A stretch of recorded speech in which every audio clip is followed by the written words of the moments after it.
Shalom saudara yang terkasih, hari ini kita juga akan bertemu lagi dalam pembahasan firman Tuhan dengan judul Cara Memelihara Api Tuhan. Mari saya ajak kita berdoa terlebih dahulu sebelum kita memulai pembahasan kita. Bapa dalam surga, terima kasih Tuhan masih kasih waktu buat kami semua untuk belajar firman-Mu Tuhan. Biarlah Engkau berkata-kata kepada kami, beri kami hikmat dan jadikan kami, tanah hati kami menjadi tanah yang subur. Terima kasih Bapa, urapi hamba-Mu, izinkan hamba-Mu mempermuliakan nama-Mu. Di dalam nama Tuhan Yesus, kita semua yang siap diberkati Tuhan, kita semua katakan amin, puji nama Tuhan. Hari ini pembahasan kita tentang bagaimana ya caranya memelihara api Tuhan. Karena kadang-kadang kita berkata, aduh aku hari ini udah nggak punya iman lagi, imanku lemah sekali. Atau aku lagi letih, lesu, berbeban berat. Tidak ada api lagi di dalam hati kita. Karena beban-beban kita, karena pencobaan-pencobaan kita. Tapi kita jangan khawatir. Tuhan selalu ingin supaya kita tetap setia kepadanya, supaya ada api yang berkobar-kobar di hati kita. Karena hanya orang yang mempunyai api di dalam hatinya, yaitu api yang menyala-nyala akan cinta Tuhan, dialah yang akan diselamatkan. Tuhan berkata, kasihilah Tuhan Allahmu dengan segenap hatimu, dengan segenap jiwamu, dengan segenap akal budimu, dengan segenap kekuatanmu. Itulah hukum yang utama dan pertama. Dan hukum yang kedua yang sama dengan itu adalah kasihilah sesamamu manusia seperti dirimu sendiri. Tetapi bagaimana caranya kita mengasihi Tuhan dengan segenap hati, segenap jiwa, dengan segenap kekuatan dan akal budi kita. Sedangkan kita lebih suka mengasihi diri kita sendiri. Kita lupa sama Tuhan. Waktu buat Tuhan hampir-hampir gak ada. Atau cuma 1 minggu sekali. Atau ibadah seminggu 2 kali. Hanya ke gereja saja. Setelah itu kita lupa bahwa kita minta pertolongan sama Tuhan, bahwa kita selalu harus bergantung kepada Dia, sehingga problem-problem hidup kita akan dijawab oleh Tuhan. Beban kita tidak lagi kita tanggung sendiri, tetapi kita bersama-sama dengan Tuhan. Tuhan berkata bahwa Tuhan akan kembali lagi kedua kalinya. Dengan apa Dia akan datang? Mari kita lihat ayatnya. Kidung Agung 8 ayat yang ke-6 berkata begini. Taruhlah aku seperti meterai pada hatimu, seperti meterai pada lenganmu. Karena cinta kuat seperti maut, kegairahan gigi seperti dunia orang mati. Nyalanya adalah nyala api seperti nyalanya api Tuhan.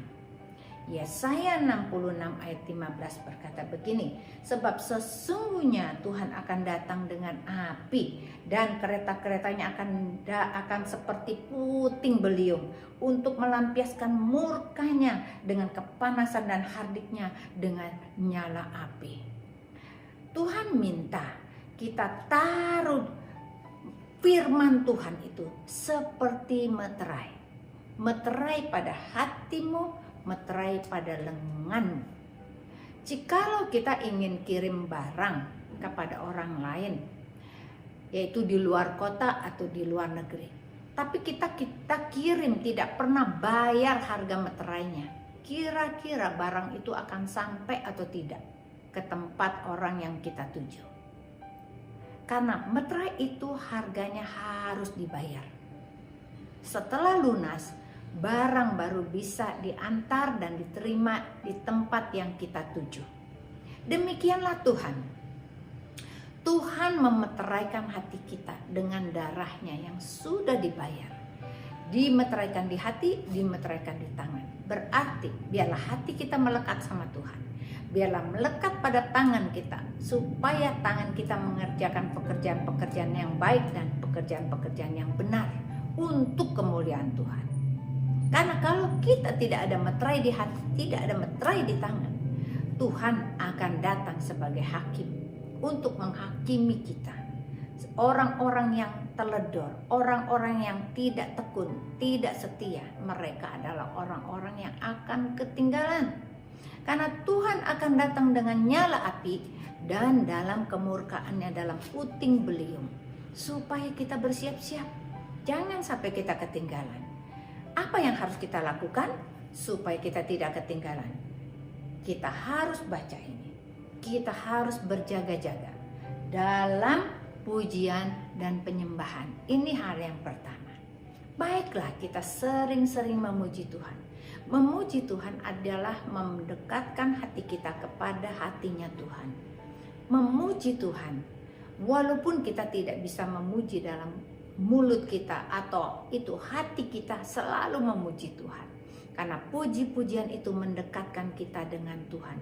Aku hadir di dalam puji-pujian umatku, kata Tuhan. Aku disukakan karena puji-pujian itu seperti dupa yang harum di hadapanku. Kita baca ayatnya. Matius 25 ayat 4 berkata begini.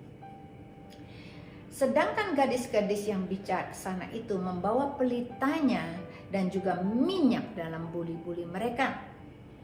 Pada waktu tengah malam, ayat yang 6 dan 7. Pada waktu tengah malam terdengarlah suara orang berseru, mempelai datang. Songsonglah dia. Gadis-gadis itu pun bangun semuanya lalu membereskan pelita mereka. Markus 25 ayat 10 dan 13 berkata begini. Akan tetapi waktu mereka sedang pergi untuk membeli, maksudnya membeli minyak sebagian gadis itu, datanglah mempelai itu dan mereka yang telah siap sedia masuk bersama-sama dengan dia ke ruang perjamuan kawin, lalu pintu ditutup. Kemudian datang juga gadis-gadis lain itu dan berkata, Tuan, Tuan, bukakanlah kami pintu. Tetapi ia menjawab, Aku berkata kepadamu, sesungguhnya aku tidak mengenal kamu. Karena itu berjaga-jagalah, sebab kamu tidak tahu akan hari maupun akan saatnya. Saudara yang terkasih, kita selalu menganggap bahwa Tuhan Yesus segera akan datang, tapi belum datang-datang. 2000 tahun setelah kelahiran Tuhan Yesus dan kematian Tuhan Yesus, Yesus belum datang-datang juga. Tetapi Tuhan berkata, aku pasti akan datang dalam badai, dalam puting beliung, dalam nyala api. Kita harus bersiap-siap. Kalau kita berjaga-jaga seperti gadis yang bijaksana dan gadis yang bodoh. Ada dua macam. Yang bodoh itu tidak mempersiapkan minyak di dalam buli-bulinya. Sehingga pada saat mempelai itu datang, hanya 5 gadis lain yang mempunyai minyak yang boleh masuk. Apa yang disebut dengan minyak itu? Minyak itu adalah pujian dan penyembahan kita. Pujian dan penyembahan kita adalah minyak yang harum di hadapan Tuhan. Haruslah kita mulai belajar untuk menyembah Dia, belajar memuji dan menyembah Dia. Maka engkau akan semakin hari semakin kuat. Tabungan minyak dalam buli-buli hatimu semakin banyak. Sehingga saat nanti mempelai itu datang, engkau akan menggiring Tuhan Yesus. Dan kita semua akan masuk dalam perjamuan kawin anak domba Allah. Jangan kita menjadi gadis-gadis yang bodoh, hidup kita terlena, kita santai-santai saja, karena kita pikir kita cukup pergi ke gereja seminggu sekali, kita cukup kasih persembahan, kita cukup ikut persekutuan doa 1 minggu 1 kali, ternyata itu tidak cukup, karena Tuhan minta kita punya hubungan yang indah, pujian yang penyembahan yang kita tadi harus katakan pagi, siang, dan malam kita memuji Tuhan, maka hati Tuhan akan disenangkan. Minyak dalam buli-bulimu akan bertambah banyak sehingga pada saat Dia datang, engkau sudah siap. Itu hal yang pertama kita harus siapkan. Buli-buli pujian dan penyembahan kita harus banyak. Yang kedua, bertahan dalam pencobaan. Ibrani 12 ayat 11 berkata begini, memang tiap-tiap ganjaran pada waktu ia diberikan tidak mendatangkan sukacita, tetapi duka cita, tetapi kemudian ia menghasilkan buah kebenaran yang memberikan damai kepada mereka yang dikasihi olehnya. Ibrani 12 ayat 15 berkata, jagalah supaya jangan ada seorang pun menjauhkan diri dari kasih karunia Allah, agar jangan tumbuh akar pahit yang menimbulkan kerusuhan, yang mencemarkan banyak orang. Kita harus bertahan dalam pencobaan. Tahukah saudara yang dikasihi, bertahan dalam pencobaan berarti kita sedang sekolah. Sekolah dunia adalah sekolah SD 6 tahun, SMP 3 tahun, SMA 3 tahun, universitas 4 tahun, bahkan kita mau menjadi PhD harus tambah lagi, master itu 2 tahun. Berarti hidup kita adalah sebuah sekolah kehidupan. Seperti itu kehidupan kita saat ini. Kalau kita sering-sering membaca firman Tuhan, tiap-tiap hari, kita itu sedang belajar untuk mengerti bahasanya Tuhan. Kita mengerti apa isi hatinya Tuhan. Seperti orang yang belajar SD. Pada saat SD dia akan ada tes untuk SD. Itulah tes kehidupanmu dan kehidupanku. Pada saat kita naik SMP, pencobaan kita beda lagi. Apakah kita lulus di dalam pencobaan kita? Lalu kita naik tingkat lagi SMA, lebih keras lagi pencobaan kita. Kita masuk universitas, lebih kencang lagi, lebih keras lagi pencobaan kita. Apakah kita sudah lulus satu tahap demi satu tahap? Kita tidak akan mungkin lulus tanpa kita membaca manual booknya Tuhan, yaitu Alkitab. Berarti di dalam Alkitab ada jurus-jurus cara mengatasi semua percobaan. Kita mulai membaca dari kitab Mazmur, kitab Amsal, kitab Pengkhotbah, dan kita mulai membaca dari kitab Yohanes dan seterusnya sampai kitab Wahyu. Kita baca ulang dan berulang, maka kita akan lulus, namanya lulus SD. Dan kita baca lagi kitab-kitab yang lainnya lagi, kita akan lulus sampai SMP dan SMA, universitas, bahkan kita akan menjadi kelas master. Demikianlah kehidupan iman kita, tidak statis, bahwa kita jangan sama, jangan rata. Kalau engkau harus menengok kehidupanmu yang lama, 10 tahun sebelumnya, haruslah saat ini engkau harus lebih tinggi tingkatannya daripada 10 tahun yang lalu. Kalau engkau tingkatannya masih sama, berarti engkau tidak pernah lulus sekolah SD. Demikianlah kita mengambil manual booknya Tuhan untuk kita belajar bahwa pelajaran-pelajaran dalam pencobaan kita itu akan mendatangkan kebaikan.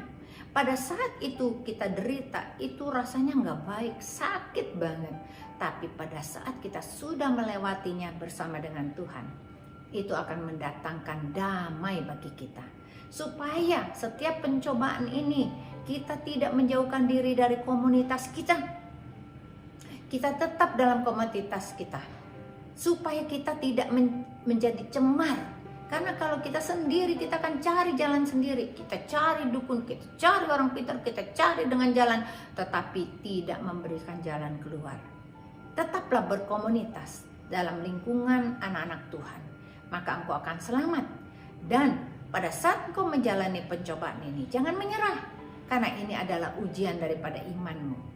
Kemana semakin tinggi engkau akan pergi. Demikian engkau harus lulus di dalam setiap pencobaan ini. Karena Tuhan berkata, pada saat pencobaan-pencobaan itu datang, aku Tuhan akan memberi kekuatan kepadamu. Pencobaan-pencobaan yang kau alami adalah pencobaan-pencobaan biasa. Berarti Tuhan sudah tahu kekuatan kita. Tuhan sudah tahu takaran kita. Tuhan tahu beban kita. Berarti setiap kita tidak akan melebihi kekuatannya kita dalam setiap pencobaan yang diberikan oleh Tuhan. Itu hal yang kedua. Dan yang ketiga yang kita harus tetap ucapkan setiap hari adalah mengucap syukur. Ibrani 12 ayat 28 dan 29 berkata begini. Jadi karena kita menerima kerajaan yang tidak tergoncangkan, marilah kita mengucap syukur dan beribadah kepada Allah menurut cara yang berkenan kepadanya dengan rasa hormat dan takut, sebab Allah kita adalah api yang menghanguskan. Banyak dari kita lupa caranya menghormati Tuhan. Menghormati Tuhan adalah memberikan hidupmu Menghormati Tuhan adalah bersama dengan Tuhan, menyapa Dia setiap hari. Menyapa Dia, itulah kunci daripada hubungannya intim bersama dengan Tuhan. Biarlah hari ini kita diberikan pencerahan, diberikan hikmat yang baru, supaya kita lulus dalam pencobaan kita. Kita tidak ketinggalan pada saat kedatangan Tuhan yang kedua kali. Kita menjadi gadis-gadis yang pintar dan bijaksana. Kita bertahan dalam pencobaan dan kita selalu bersyukur. Mari saya ajak kita berdoa. Bapa, terima kasih untuk firman-Mu yang Kau berikan buat kami semua. Berkata-katalah terus dalam hati kami. Hamba-Mu sudah selesai, tapi Engkau tidak pernah selesai. Biarlah berkati semua anak-anak Tuhan yang mendengarkan firman ini. Mereka diubahkan hatinya, bahkan mereka diberi kekuatan. Terberkatilah mereka yang mendengarkan dan melakukannya Tuhan.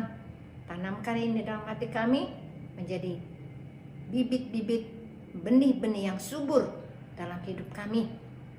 Bahkan akan berbuah lebat dalam kehidupan kami. Kami bersyukur untuk firman-Mu dalam nama Yesus. Kita semua yang sudah diberkati Tuhan, kita katakan amin. Puji nama Tuhan, Tuhan Yesus memberkati.